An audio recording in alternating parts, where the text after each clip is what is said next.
네, 세 번째로 발표해 주실 분은 이유진 녹색전환연구소 이사님이십니다. 새로운 도시의 탄생 그린 뉴딜에 대해 말씀 나눠주시겠습니다. 큰 박수 부탁드립니다.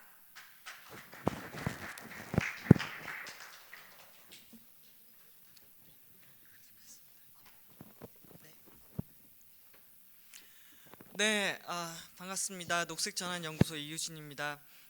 저는 서울시의 원전 하나 줄이기 정책부터 시작해서 그 태양의 도시 그리고 최근에 그린 뉴딜 서울까지 서울시 에너지 정책을 주로 한 8년 정도 자문하는 역할을 했습니다.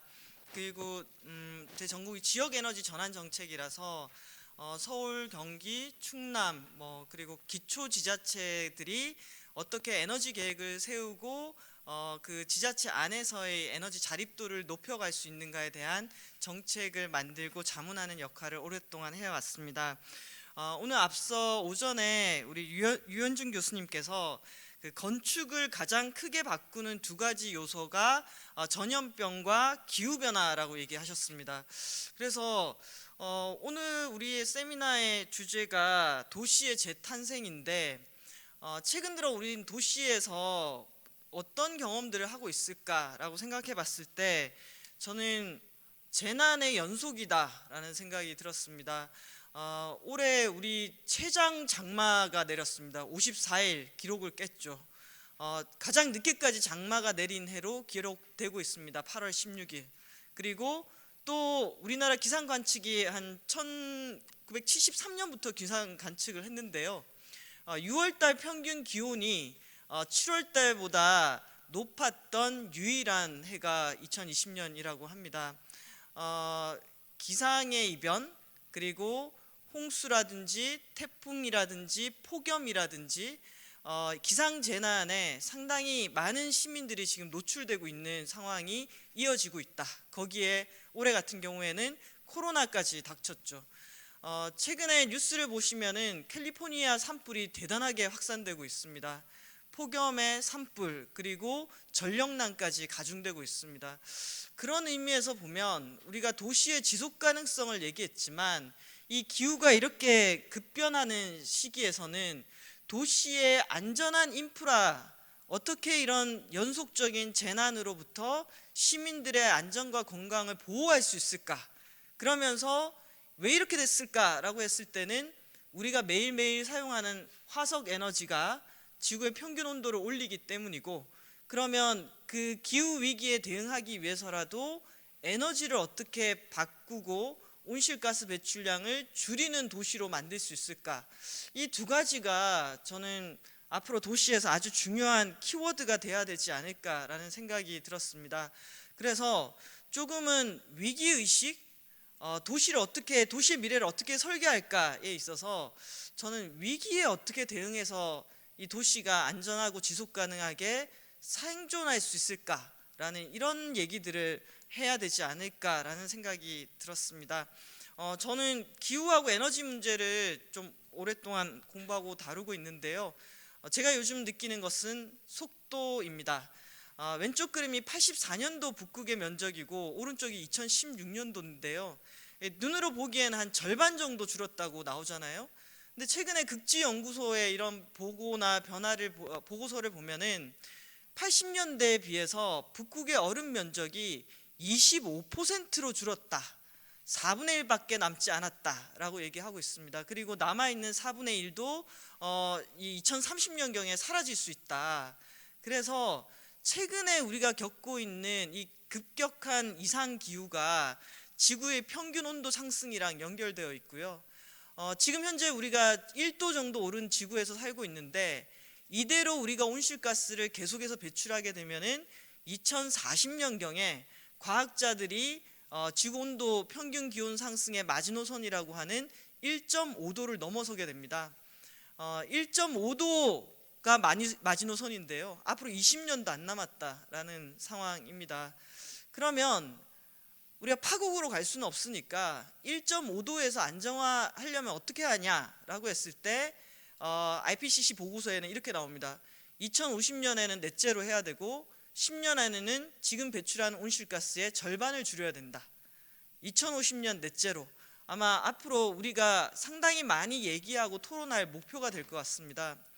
2050년 넷제로라고 하는 거는 거의 석유나 석탄이나 가스를 땅속에 묻어놓고 두고 꺼내서 쓰지 않는, 거의 화석 에너지를 쓰지 않는 사회를 만들어야 된다라는 건데요.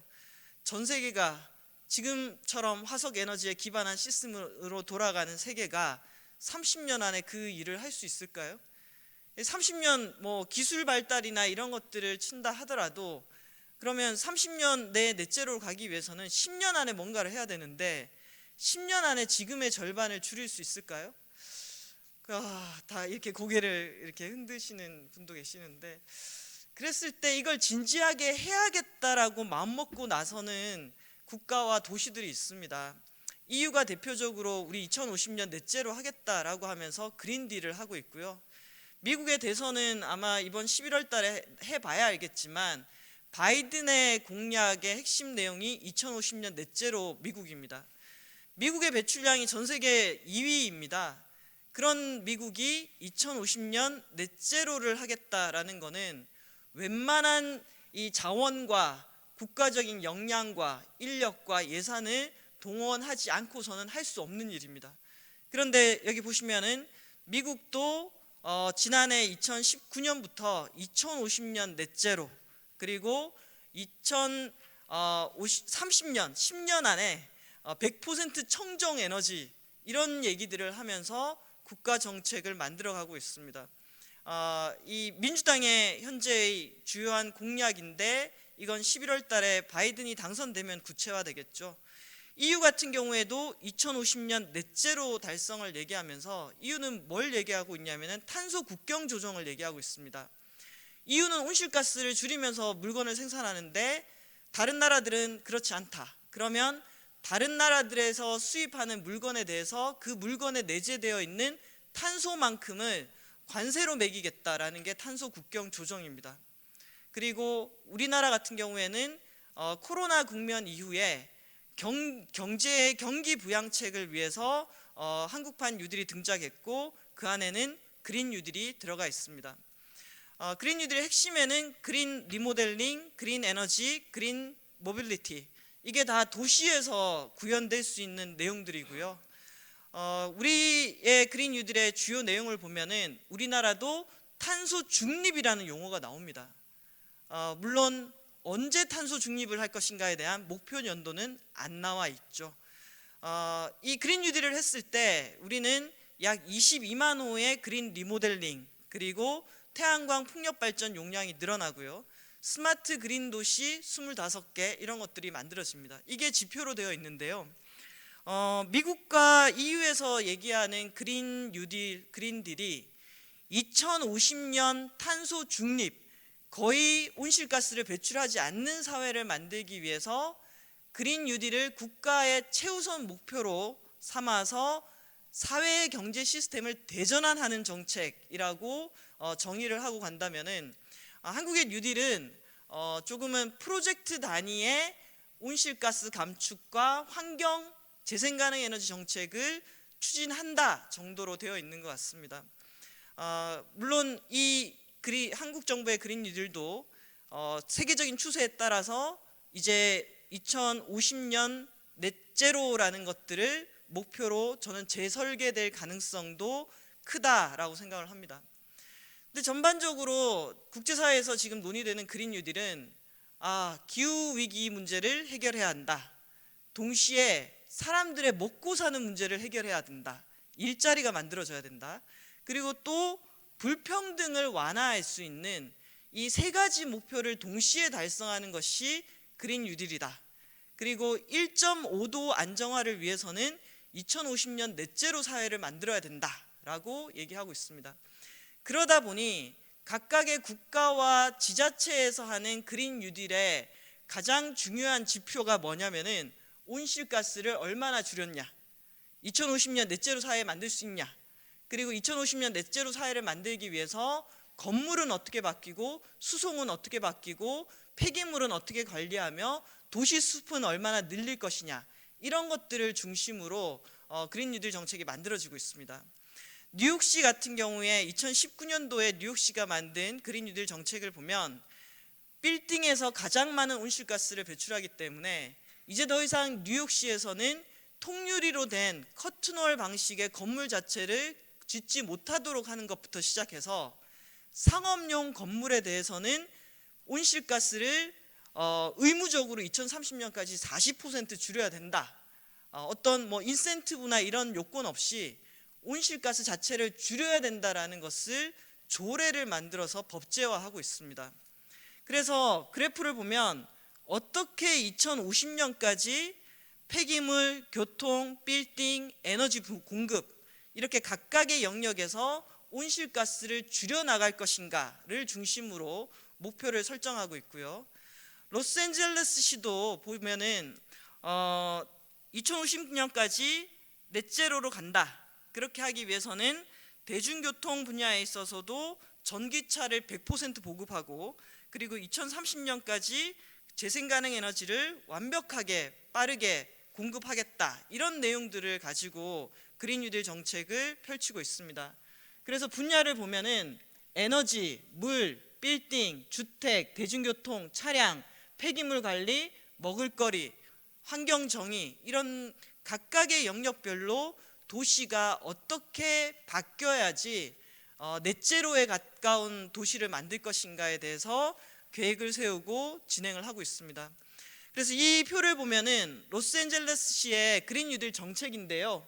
각각의 정책에 대해서 구체적인 목표가 있고 그 목표가 온실가스 감축량을 달성을 하는지 그리고 그 도시의 불평등을 완화하는 데 어떤 영향을 미치는지 그리고 이 일을 함으로써 도시 내에는 일자리를 얼마나 만들어내는지 이런 것들을 지표로 삼아서 계획을 수립하고 점검해 가면서 이 온실가스 줄이는지 안 줄이는지를 실행에 옮기고 있습니다. 최근에 파리 얘기 많이 나옵니다. 이번에 재선에 성공한 파리 시장님이신데요. 안 이달고 시장님이신데 이분의 공약이 자기가 당선이 되면은 파리 시내에 노상 주차장 6만 개를 없애고 그 주차장을 놀이터와 텃밭으로 바꾸겠다라고 하셔가지고 당선되셨습니다. 그리고 핵심 정책으로 파리의 넷제로 중립, 탄소 중립을 위해서는 파리 시내를 거의 자동차가 없는 도시로 만들겠다.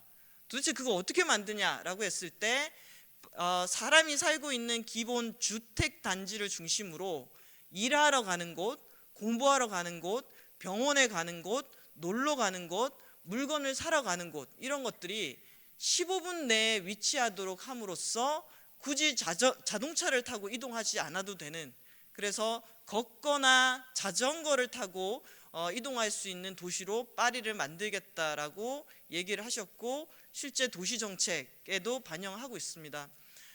공약 중에 하나가 이 파리 시내 자동차 속도를 30km 이하로 이제 제약하는 것을 공약으로 내걸었고요. 최근에는 파리 시내에 이제 코로나 때문에 관광객이 안 오다 보니까 비어 있는 에어비앤비, 이 에어비앤비를 대규모로 사들여 가지고 그것을 사회 임대 주택으로 공급하는 것도 정책을 하고 있습니다. 그래서 코로나 이후에 유럽의 정책들을 보면 대중교통 정책이라든지 주택 정책에서 상당한 변화와 혁신이 일어나는 걸 볼 수가 있고요. 한국의 이번 그린 뉴딜에서는 자전거라는 단어 자체를 찾아볼 수 없었습니다. 그런데 이제 유럽의 많은 도시들이 정말 이 시기에는 자전거와 도보를 중심으로 교통의 이동 거리 자체를 줄이는 그러니까 교통의 활동량 자체를 줄이는 방향으로 도시를 재설계하는 방식으로 작동되고 있습니다.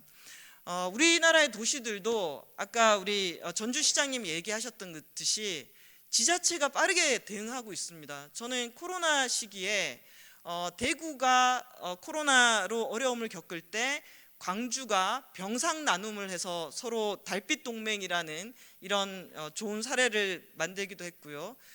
재난지원금은 지자체에서 먼저 지원하기도 했고요. 그리고 그린 뉴딜 정책을 사실은 서울시가 정부보다 먼저 발표했습니다. 서울이라는 큰 도시에 사는 사람으로서 저도 생각을 해봤습니다.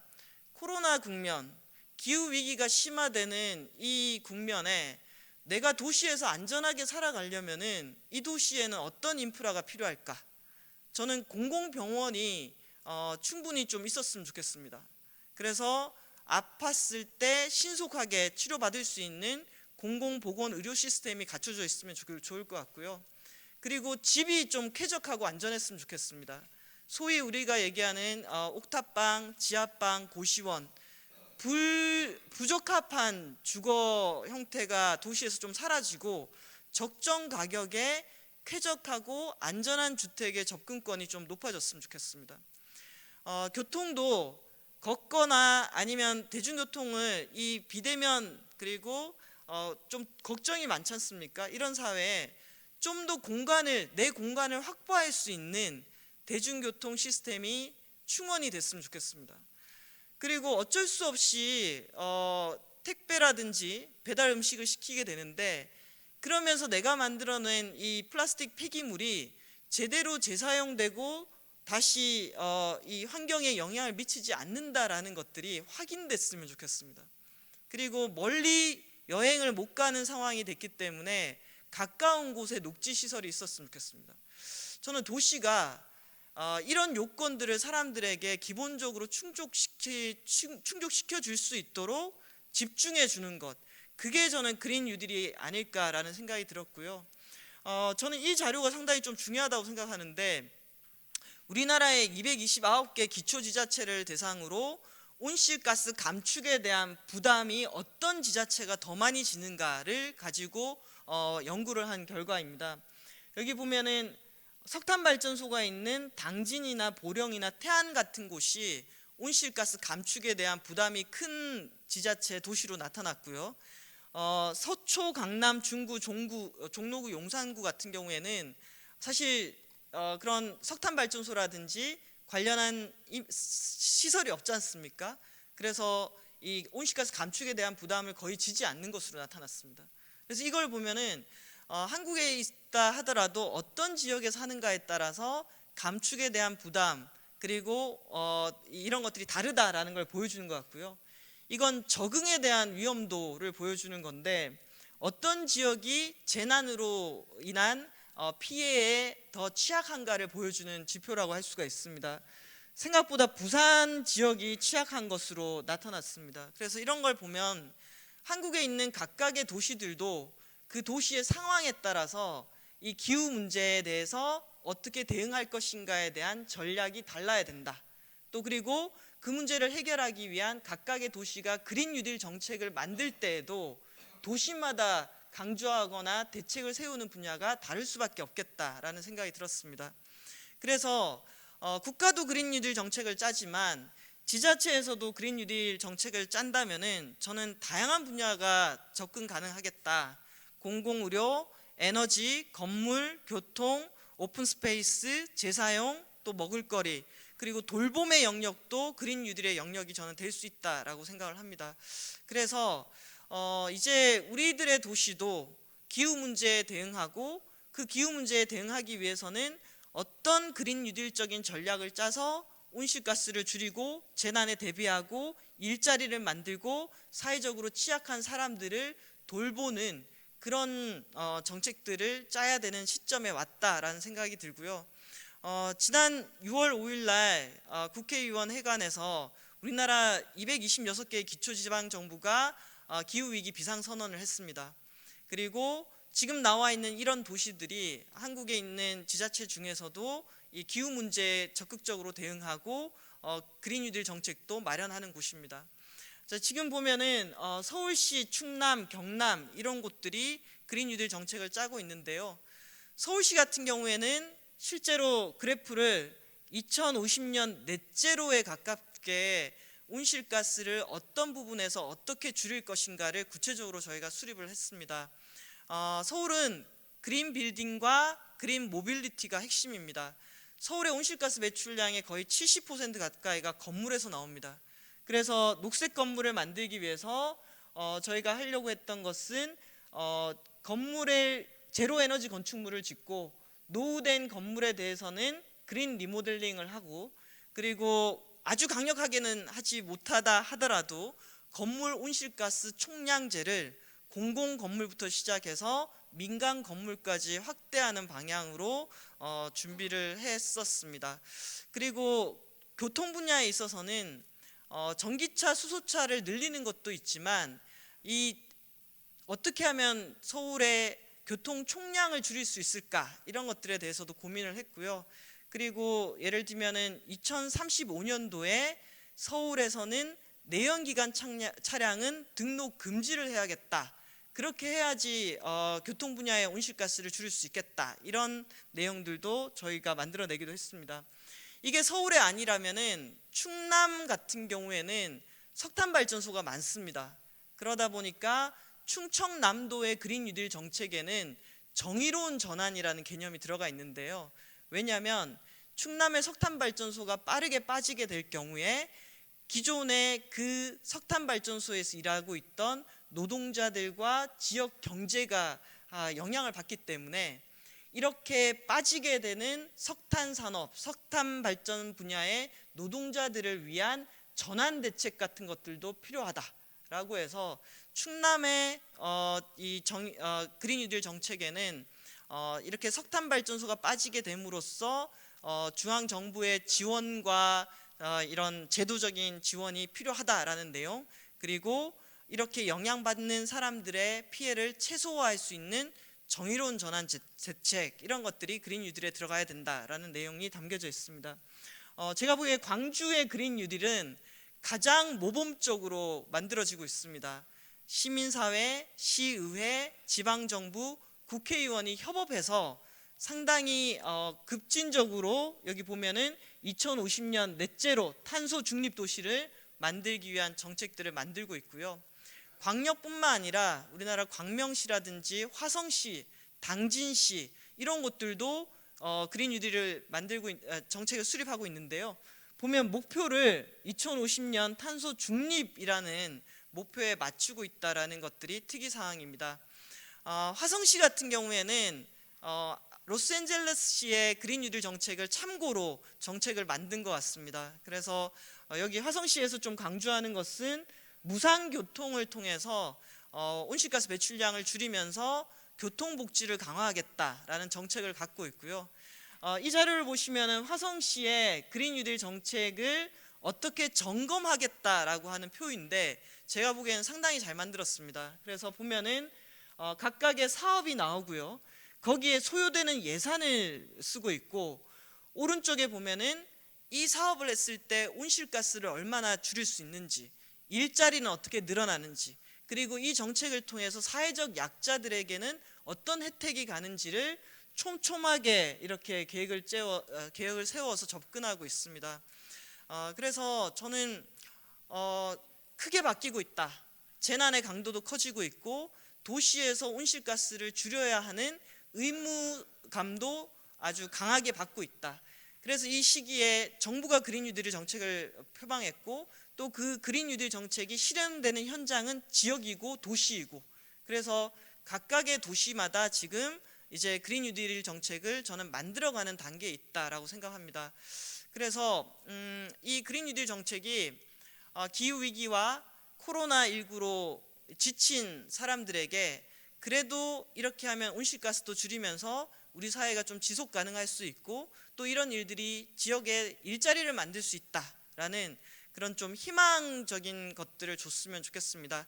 이제 마무리하자면은 그렇게 했을 때 할 수 있는 일들은 이렇게 지역에서 건물 에너지 효율을 위한 일들을 할 수가 있고요. 새로 짓는 건물들은 제로 에너지 주택으로, 노후된 건물들은 리모델링하는 방식으로 할 수 있고, 이건 오바마 때도 확인된 정책이라고 할 수가 있습니다.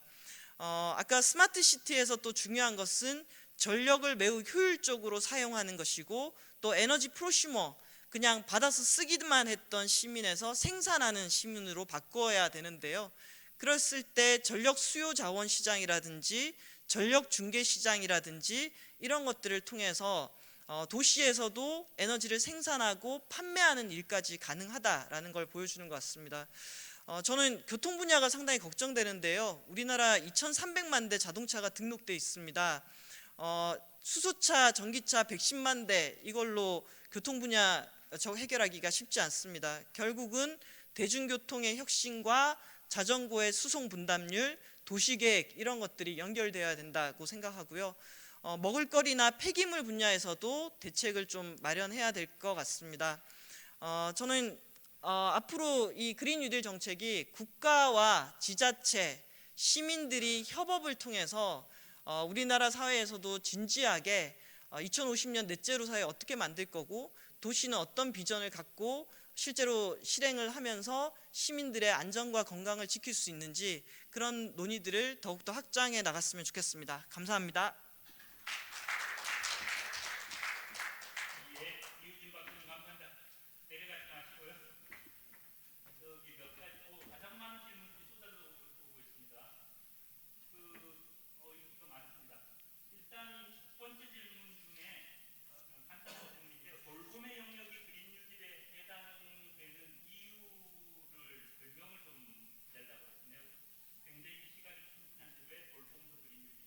네, 제가 최근에 그린 뉴딜에 있어서 어떤 영역들을 포함할 수 있을까라고 생각하다가 그린 뉴딜은 기후 위기 대응을 상당히 중요하게 여깁니다, 여러분. 그래서 기후 위기 대응이라고 하면은 감축하고 적응이 있는데요.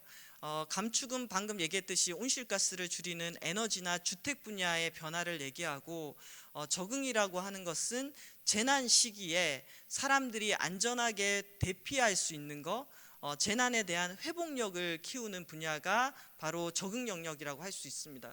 그랬을 때 최근에 도시의 폭염이라든지 한파라든지 홍수 같은 재난이 발생을 하는데 이 시기에 사회적 약자들이나 노약자들 또는 장애인들을 안전하게 대피하고 또 피난시킬 수 있도록 하는 영역, 이런 것들도 저는 그린 뉴딜의 기후위기 대응을 위한 적응 영역으로 만들어서 저는 좀 준비하고 지원할 수 있어야 되지 않을까라는 생각이 들었습니다. 그리고 최근에는 이런 그린 뉴딜 정책을 지역에서 한다라고 했을 때 우리는 늘 국가가 할 것이냐, 정부가 할 것이냐, 기업이 할 것이냐라고 생각을 하는데 방금 제가 말씀드렸던 이런 돌봄이라든지 재난에 대한 적응력을 키우는 이런 분야는 사회적 경제 영역이나 이런 곳에서 좀 할 수 있지 않을까라는 생각도 들었습니다. 그래서 제가 돌봄의 영역이 그린 뉴딜에 포함되어야 된다는 것은 이런 기후 위기로 인한 재난, 그리고 그 재난에 있어서 사람들의 안전을 지키고 보호하기 위한 영역에서 필요하다라고 생각하게 됐습니다. 실제로 이번에 대구에서는 생각해 보시면 이 코로나 이후에 폭염을 엄청나게 두려워하지 않았습니까? 그래서 그럼 이 폭염, 비대면 시대에 폭염 어떻게 하지? 라고 하면서 재난안전도우미 이런 이 제도를 만들어서 운영하기도 했었습니다. 그러면 이 재난안전도우미가 장기적으로 좀 더 연결된다면은 돌봄과 연결된 그린 인프라 또는 그린 뉴딜의 한 영역이 될 수 있지 않을까라고 생각하고 있습니다. 네. 간단한 질문 하나 있습니다. 네. 서울은 기홍상 언덕이 많아서 자전거 타기 어려운데 특별한 어떤 대책이 가능하다고 보시는지? 네, 이제 파리나 이런 걸 보면은 참 부럽긴 하더라고요. 거기는 이제 평지를 막 달리잖아요. 그래서 서울 같은 경우에 이렇게 올라가는 경우도 있는데 그럼 자전거 어떻게 타냐라고 했을 때 여러분 전기 자동차가 있습니다. 전기 자전거가 있습니다. 그래서 이 지형이 상당히 높은 곳이 많은 곳은 이런 경사가 있는 곳을 갈 때는 전기 자전거의 힘을 빌려 가지고 좀 이동하는 방식 이런 것들도 가능하지 않을까라는 생각이 들었고요. 또 그 요즘에 보면은 1인 모빌리티 있습니다.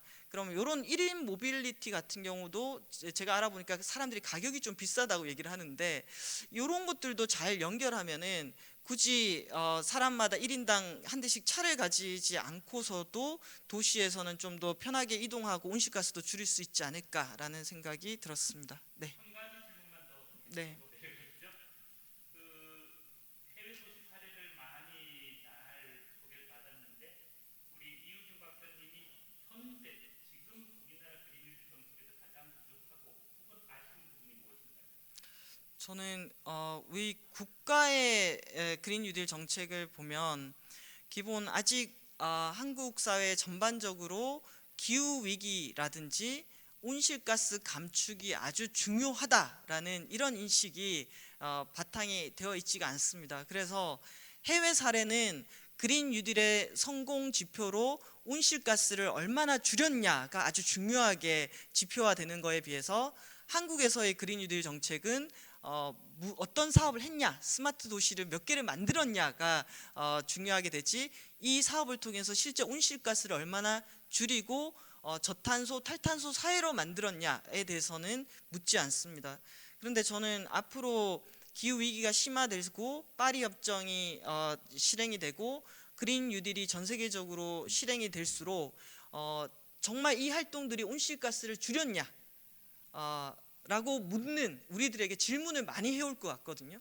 근데 한국 사회 전반이 어떤 정책이든 사업을 했을 때 온실가스를 줄였다라는 것을 증명할 수 없는 이 시스템으로 가는 것은 좀 문제라고 봅니다. 그래서 이 그린 뉴딜 정책의 핵심은 어떤 정책이든 그 정책으로 인해서 실제 도시의 온실가스 저감과 연결되도록 하는 것, 그리고 한국 정부도 그린 뉴딜 정책을 펼쳤다라고 하면은 실제 한국의 온실가스 총량이 줄어들도록 만드는 것, 저는 이게 상당히 중요하다라고 생각합니다. 우리는 그린이라는 말을 많이 쓰지만 그 사업 한 걸로만 성과를 평가하지 그거의 결과가 실제 환경의 개선 또는 온실가스 감축으로 이어졌는지에 대해서 평가하고 검증하는 작업을 너무 안 한다. 그런데 이제는 이 기후 위기 시대에는 그런 작업이 반드시 연결되도록 만들어야겠다라고 생각을 하고 있습니다. 그리고 전반적으로 기후 하면은 너무 환경 영역에서만 하는 것으로 알고 있는데요. 이제 저는 아까 그린 뉴딜 정책, 기후 정책이 우리나라 전 부서에 주류화되는 거, 그리고 도시 정책에 깊숙이 반영되는 거, 이런 것들이 매우 중요한 것 같습니다. 그래서 이 기후 문제를 환경팀에서 다루는 게 아니라 아예 도시 계획과 도시 정책 이 차원에서 다뤄야지 실제 우리가 이 문제에 대한 해결책을 제시할 수 있다라고 생각합니다. 네, 감사합니다. 예.